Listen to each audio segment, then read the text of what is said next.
ভারতে সবথেকে বেশি টাকা কে ডোনেট করে জানেন? Hurun India top 10 philanthropy 2023 list অনুযায়ী নাম্বার 10-এ রয়েছে আর্গাম ফাউন্ডেশনের ফাউন্ডার রোহিণী নীলকানি, যার ডোনেশনের অ্যামাউন্ট 170 কোটি।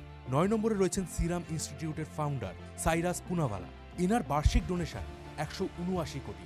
ইনফোসিসের কো ফাউন্ডার নাদান নীলকেনি 189 কোটি টাকা ডোনেট করে 8 নম্বরে রয়েছেন।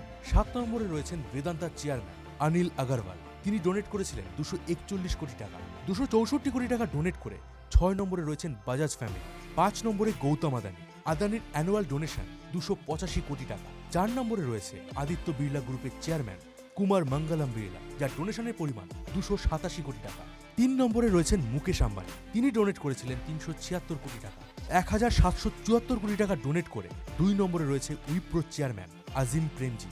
আর 1 নম্বরে রয়েছেন 2024 কোটি টাকা ডোনেট করে HCL এর ফাউন্ডার শিব নাদার। অনেকেই হয়তো ভাবছেন যে এই লিস্টে 2023 সালে শ্রী রতন টাটার নাম কেন? আসলে রতন টাটার বার্ষিক ডোনেশনের অ্যামাউন্ট কখনো পাবলিকলি ডিসক্লোজ করাই হয়নি।